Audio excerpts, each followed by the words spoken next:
Hello students, in this video we will discuss the exceptional cases of ionization enthalpy and factors affecting the ionization enthalpy. So first we will discuss factors affecting the ionization enthalpy.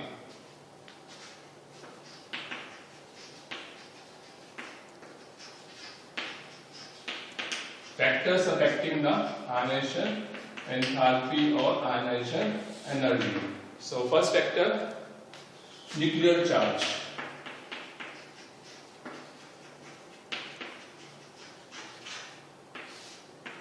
Now, more is the nuclear charge of an atom, more will be its ionization enthalpy, right?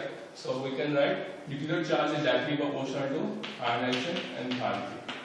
Because if nuclear charge is more, then there will be more forces of attractions between nucleus and electrons. So it will be difficult to remove electrons from the atom. So large energy is required, that is large amount of energy is required to remove the electrons. So ionization enthalpy will be more if nuclear charge is more.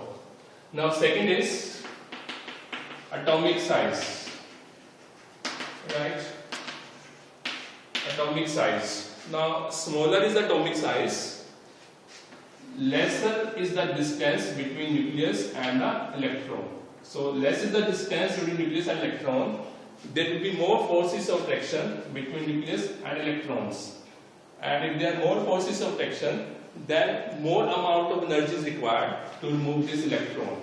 That is, more will be the ionization energy. Or we can write here that atomic size is inversely proportional to ionization enthalpy. Right? Now third we will discuss penetration effect of the orbitals. Right? Penetration effect of the orbitals. Penetration effect of orbitals.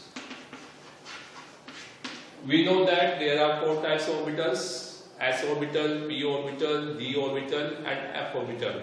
So what is their penetration effect? See, s orbital has more penetration effect than p orbital, which in turn has more penetration effect than d orbital, and which in turn more penetration effect, which in turn has more penetration effect than f orbital. Right? So penetration effect means closeness to the nucleus. We know that s orbital is more closer to the nucleus than p orbital, and p orbital is more closer to the nucleus than d orbital, and d orbital is more closer to the nucleus than f orbital. So more closer to the nucleus means more penetrating effect it has.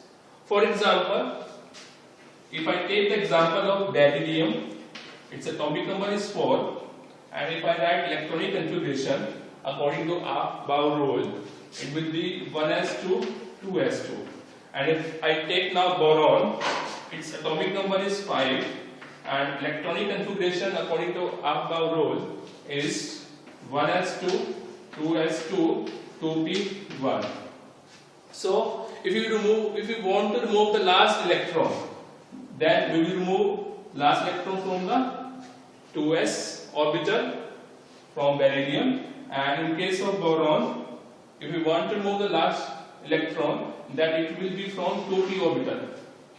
And we know that s orbital has more penetrating effect, that it is more closer to the nucleus, and if it is more closer to the nucleus, then there will be more force of attraction between nucleus and this electron. And if there is more force of attraction between nucleus and electron in this case, then more amount of energy is required to remove the last shell electrons in case of beryllium. And in this case, there is p orbital, that is last electron is in p orbital. So p orbital has less penetrating power, or you can say penetrating effect, or you can say it is not closer to the nucleus as s orbital is, right? So there is more distance between nucleus and the p orbital than that between s and the nucleus, right? So here, if it is more distance in this case between nucleus and p orbital, then there will be less force of attraction between nucleus and the p orbital electrons. and if there is less force of attraction, then less amount of energy required to remove this electron from the p orbital. So it will have less ionization enthalpy, that is boron will have less ionization enthalpy than that of beryllium. So we can write beryllium has more ionization enthalpy than that of boron, or we can write boron has less ionization enthalpy than that of beryllium on the basis of this penetration effect of the orbitals. Next factor on which the ionization enthalpy depends, that is screening effect or shielding effect. Now what is that? Screening effect. Screening effect is also known as shielding effect. Screening or shielding effect.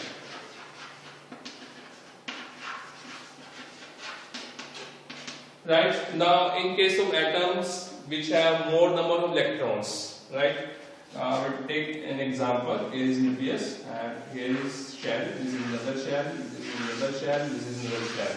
So there are large number of electrons here in this atom, right. Show the electrons here. I am representing roughly the electrons here, right.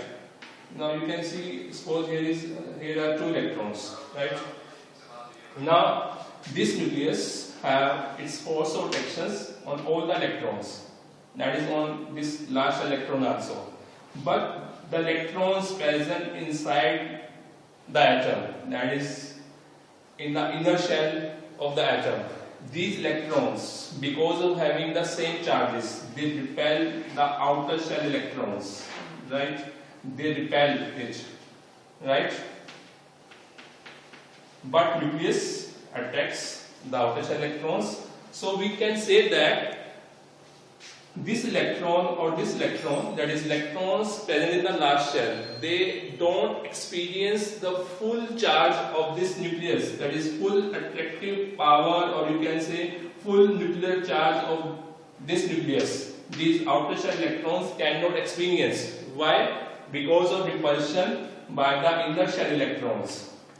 Nucleus wants to attract, but these electrons repel these last shell electrons. So resultant will be what?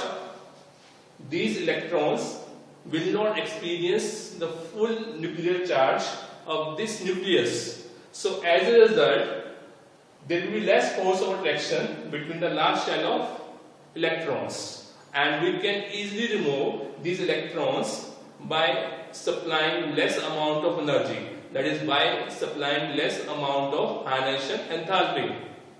So the atoms which have more number of electrons inside it, that is in the inner shells, they will be having less ionization enthalpy, right. So we can take the example, right. Suppose there is potassium 19, right.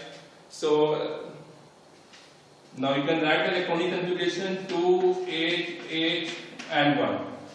That is in the first shell there are 2 electrons, in the second shell there are 8, in the next shell there are 8, and then in the last shell there is 1 electron.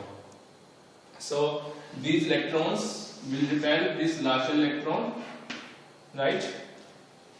And these last shell electrons will be having, or it will be attracted less by the nucleus of this potassium atom. So it can be easily removed. So we can say that potassium has less ionization enthalpy.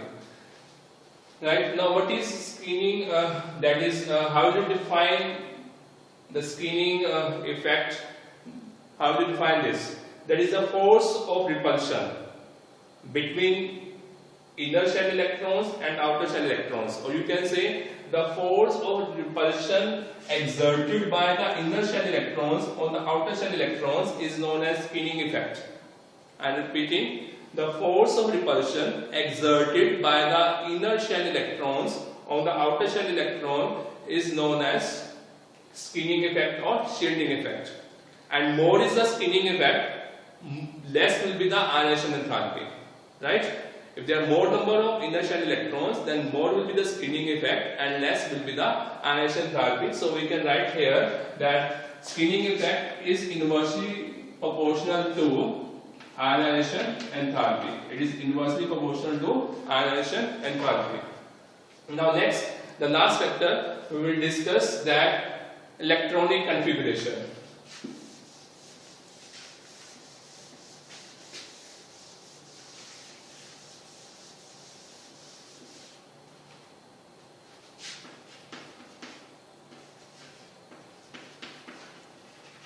Electronic configuration.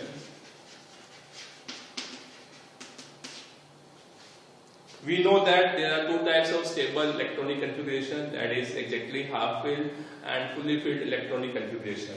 Right? Exactly half filled, that is suppose I have p subshell here, and we know that there are 3 orbitals in the p subshell, right? And if there is one electron in these 3 orbitals of p subshell, then we say that it is exactly half filled configuration.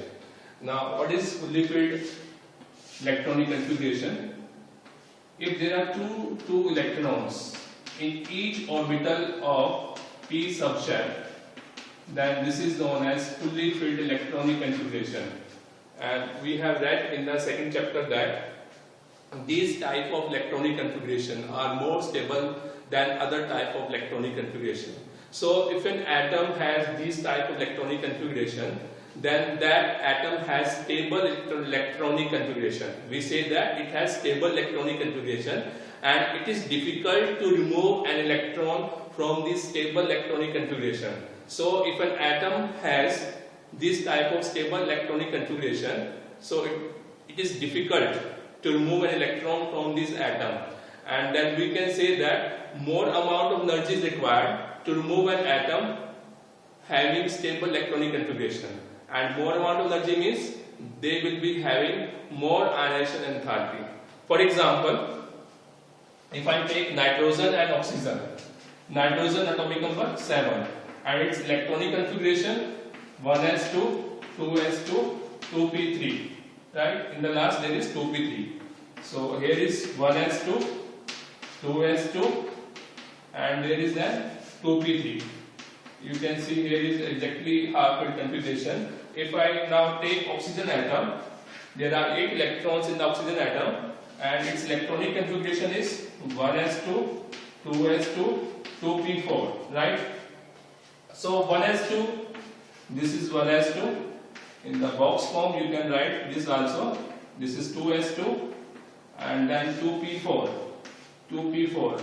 Now this is not exactly half filled configuration, right? So this is more stable configuration.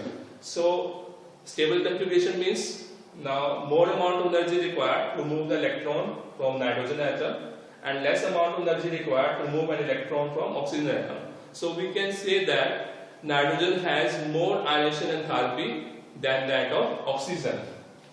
Nitrogen has more ionization enthalpy than that of oxygen, right?